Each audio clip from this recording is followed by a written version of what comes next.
पवित्र त्रिदिवस, अंग्रेजी में द त्रिदुम, पवित्र कलीसिया के जीवन में सबसे महत्वपूर्ण 3 दिन के इस त्योहार में हम आज के दिन प्रथम दिन प्रभु के पास का भोज के बारे में आज हम मनन करेंगे। इसको प्रभु ब्यालू का बृहस्पतिवार या पुण्य गुरुवार के नाम से भी जाना जाता है। ये पवित्र त्रिदिवस, पुण्य गुरुवार, पुण्य शुक्रवार और पास्का का दिन यानी प्रभु के पुनरुत्थान के दिन, ये 3 दिन कलीसिया के जीवन में सबसे महत्वपूर्ण दिन है। और ये 3 दिन के ये जो अलग अलग घटनाएं जो हम देखते हैं, वास्तव में ये एक घटना है। एक ही घटना के अलग अलग अंग हैं। 3 अंगों में हम इनको देख सकते हैं या 3 भागों में हम देख सकते हैं। यदि हम पुण्य गुरुवार को हटा दें तो पुण्य शुक्रवार और प्रभु का पुनरुत्थान का आधार नहीं रहेगा। उसी प्रकार पुण्य शुक्रवार को भी यदि हम हटा दें या प्रभु के पुनरुत्थान को भी यदि हम हटा दें तो उस घटना में कुछ तो कमी रह जाती है। इसलिए हम देख सकते हैं कि ये तीनों दिन के त्योहार एक प्रकार से एक दूसरे से जुड़े हैं, एक अटूट संबंध रखते हैं। प्रभु के अंतिम भोज के जो स्मृति मनाया जाता है उसमें हम देखते हैं कि प्रभु यीशु 2 महान संस्कारों की स्थापना किए। एक है पवित्र यूकरिस्त संस्कार, दूसरा है पुरोहिताई संस्कार। अपने आप को हमें उस संस्कार के द्वारा देते हैं। लेकिन संस्कार क्या होता है? सबसे महत्वपूर्ण पुस्तक माना जाता है जिसमें 1131 से आगे जो एक प्रकार से उसका सार है हम संस्कार का, उसमें हम देखते हैं कि कलीसिया हमें सिखाती है कि ये चिन्ह है। कलीसिया इसके द्वारा हमें ईश्वरीय जीवन देती है। यीशु ने संस्कारों की स्थापना की, उन्हें कलीसिया को सौंपे। लक्ष्य क्या है? इन संस्कारों के द्वारा हमें ईश्वरीय जीवन दिया जाता है।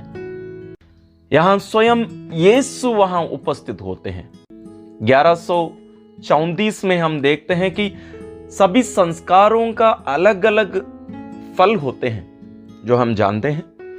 स्वयं यीशु यहां उपस्थित होकर हमें अपना जीवन प्रदान करते हैं। कलीसिया का कार्य का मतलब यह नहीं कि मनुष्यों का कार्य है, बल्कि ये यीशु का कार्य है, क्योंकि कलीसिया यीशु का शरीर है। संत पौलुस कोरिन्थियों के अपने पहला पत्र अध्याय 12 पद संख्या 27 में स्पष्ट कहते हैं। वो पूरा अध्याय कलीसिया के बारे में वर्णन किया जाता है। इन पद संख्या 27 में वो स्पष्ट कहते हैं कि कलीसिया प्रभु का शरीर है और हम हर एक उस शरीर के एक एक अंग हैं और उसका शीर्ष स्वयं प्रभु यीशु है। यानी कलीसिया प्रभु यीशु है। बिना शीर्ष का शरीर रह नहीं सकता। हमारा जीवन यीशु से मिलता है। इसलिए हम कहते हैं कि यीशु कलीसिया के द्वारा आज कार्यरत हैं, उपस्थित हैं। बपतिस्मा देने वाला, हर संस्कारों को प्रदान करने वाला सब यीशु ही हैं। पवित्र यूकरिस्त से जुड़कर ही अन्य सभी संस्कार एक प्रकार से आधार प्राप्त करते हैं। इसलिए अधिकांश सभी संस्कारों को पवित्र यूकरिस्तीय बलिदान के साथ जोड़कर उसी में ही दिया जाता है। केवल रोगीमलन संस्कार को अलग से दिया जाता है, क्योंकि रोगियों को पवित्र यूकरिस्त बलिदान में लेके आना मुश्किल होता है। अन्यथा सभी संस्कारों को यदि हम देखें, मेल मिलाप संस्कार को भी हम अधिकांश देखते हैं कि मेल मिलाप संस्कार पवित्र यूकरिस्तीय बलिदान के पहले दिया जाता है और उसके साथ जोड़कर देखा जाता है। सभी संस्कार एक प्रकार से पवित्र यूकरिस्तीय बलिदान के साथ जुड़े हैं और विशेष रूप से पुरोहिताई संस्कार और पवित्र यूकरिस्तीय संस्कार एक दूसरे से जुड़े हैं। दोनों एक दूसरे के बिना नहीं रह सकते। पुरोहिताई संस्कार इसलिए प्रभु यीशु की स्थापना किए ताकि पुरोहिताई संस्कार के द्वारा पवित्र मिसा बलिदान चढ़ाया जाए। पुरोहिताई और पवित्र यूकरिस्त एक दूसरे से जुड़े हैं, एक अटूट संबंध दोनों एक दूसरे से रखते हैं। पुरोहिताई एक प्रकार से दो रूप में देखा जा सकता है। हर क्रिस्तीय जो प्रभु यीशु में विश्वास करते हुए बपतिस्मा ग्रहण किए हैं, वे सभी प्रभु यीशु के 3 कार्यों में सहभागी होते हैं। वह हैं नबी, राजा या चरवाहा और तीसरा है पुरोहित। हर क्रिस्तीय एक पुरोहित है, लेकिन अभिषिक्त पुरोहिताई वो अलग है, वो अलग संस्कार है। पुरोहित विशेष रूप से पल्ली पुरोहित हो या मिसा बलिदान के समय वे सब प्रभु यीशु उनके द्वारा वहां उपस्थित होते हैं। वे अपने आप में नहीं बल्कि प्रभु यीशु के नाम पर वहां उपस्थित होते हैं। यदि वहां 10 पुरोहित खड़े हैं तो उस दिन के मुख्य याजक एक प्रकार से प्रभु यीशु के नाम पर प्रभु यीशु उनके द्वारा कार्य करते हैं। साथ ही यीशु के शरीर के अंग, जैसे मैंने थोड़ी देर पहले संत पौलुस जो कुरिन्थियों को लिखते हुए अपने पहले पत्र में जो बात उन्होंने कही है उसके बारे में मैंने बताया कि पवित्र कलीसिया प्रभु यीशु का शरीर है। यानी हर मिसा बलिदान जब चढ़ाया जाता है वहां कलीसिया, संपूर्ण कलीसिया वहां उपस्थित है। भले एक पल्ली में कुछ लोग ही हों, फिर भी वो संपूर्ण कलीसिया, विश्वव्यापी कलीसिया पूर्ण रूप से वहां उपस्थित है। ना केवल इस दुनिया में रहने वाले कलीसिया, यानी जीवित, शरीर में जीवित, दुनिया में जीने वाले हम लोग, बल्कि स्वर्ग में विराजमान कलीसिया के सदस्य हैं। सभी संतगण, स्वर्गदूत, साथ ही शोधाग्नि में शुद्ध किए जाने वाले हमारे विश्वासीगण, ये सब कलीसिया के सदस्य हैं। इसलिए हम उनके लिए प्रार्थना करते हैं। मरे हुए विश्वासियों के लिए हम इसलिए प्रार्थना करते हैं। तो ये संपूर्ण कलीसिया यहां उपस्थित होती है। इसलिए कहा जाता है जब पवित्र मिसा बलिदान चढ़ाया जाता है वहां ना केवल संपूर्ण कलीसिया एक प्रकार से मनुष्य, बल्कि स्वर्ग वहां है। नित्रिय के ईश्वर, मां मरियम, संत योसेफ, अन्य सभी संतगण, स्वर्गदूतगण सब उपस्थित हो जाते हैं। कुछ दिन पहले एक वीडियो बहुत ज्यादा वायरल हुआ था पवित्र यूकरिस्त के बारे में, जो पवित्र यूकरिस्त के बारे में ही था कि पवित्र यूकरिस्त में क्या होता है। यदि आप उसको नहीं देखे हैं तो मैं डिस्क्रिप्शन में उसको दे रहा हूं, आप जरूर देखिएगा, तो हम समझ जाएंगे कि पवित्र यूकरिस्तीय बलिदान के समय क्या होता है।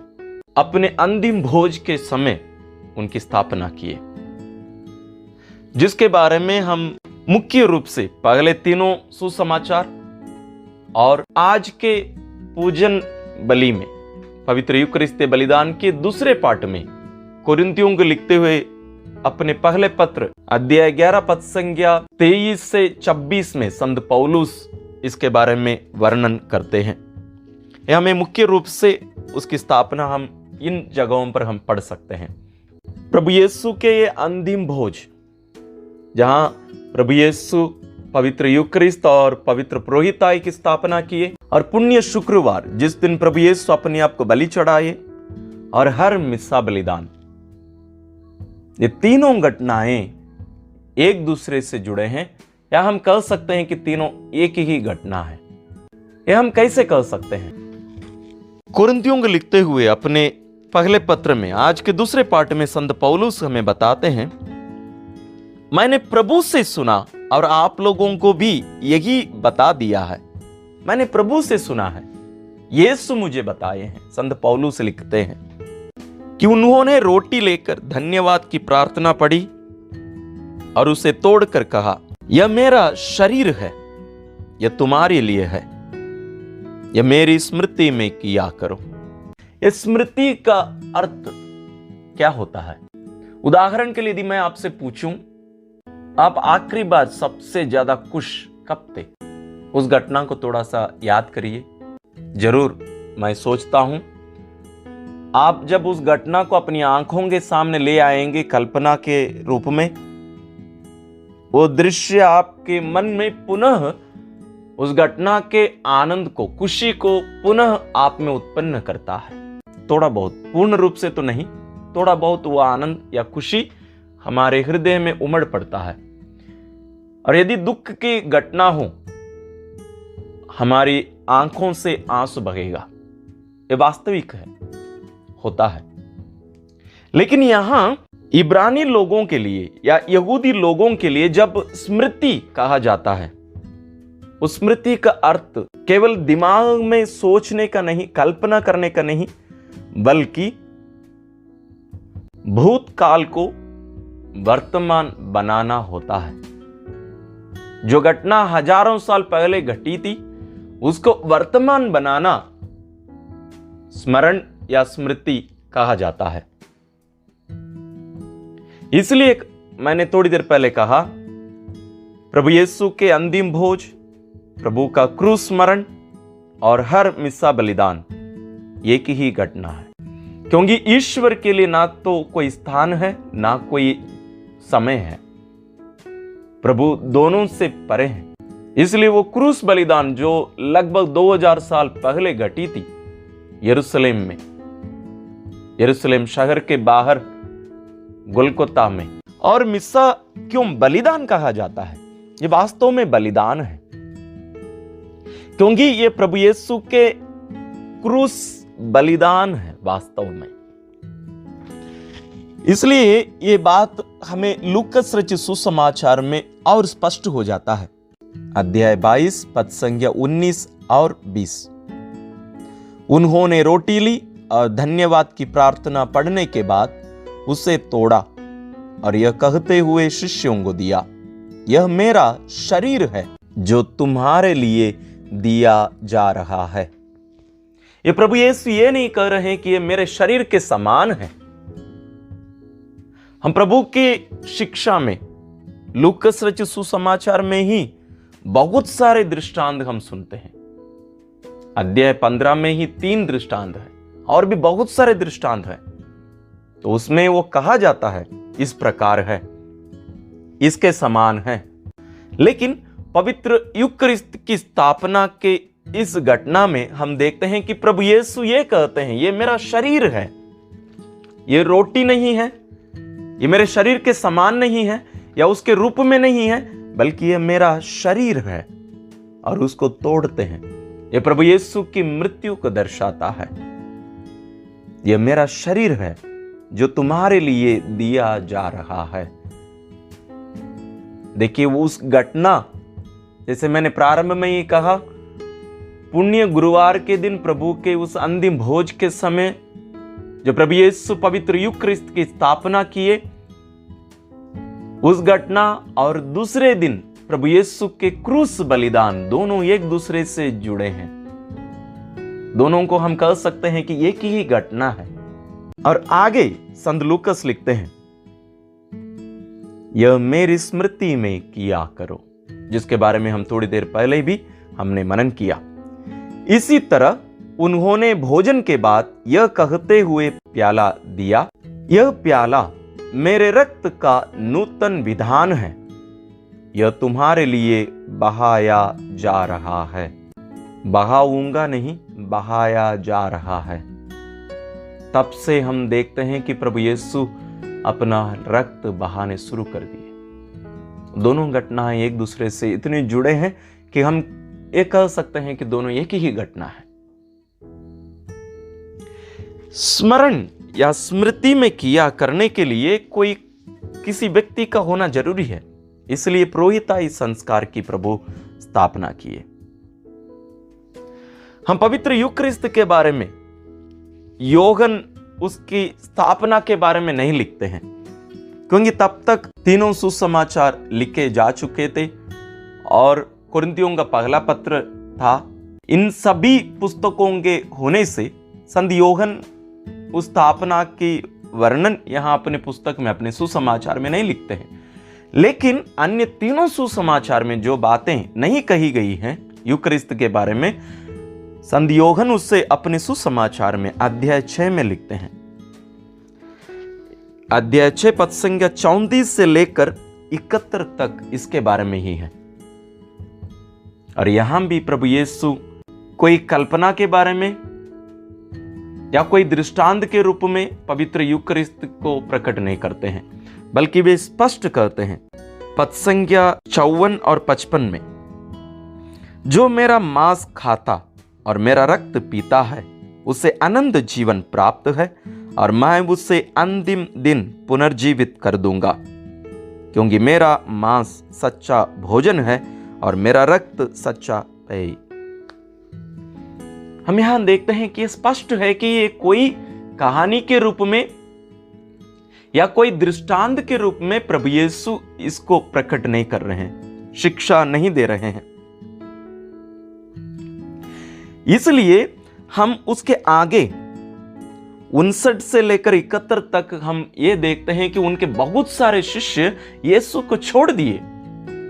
कारण क्या था? यीशु ने कहा है कि तुम्हें मेरा मांस, मेरा शरीर तुम्हें खाना पड़ेगा, मेरा रक्त तुम्हें पीना है, तब तुम में जीवन रहेगा। और इसलिए लोग उनसे पूछे, यह तो कठोर शिक्षा है, इसे कौन मान सकता है? इसलिए पवित्र यूकरिस्त ख्रिस्तीय जीवन का केंद्र माना जाता है।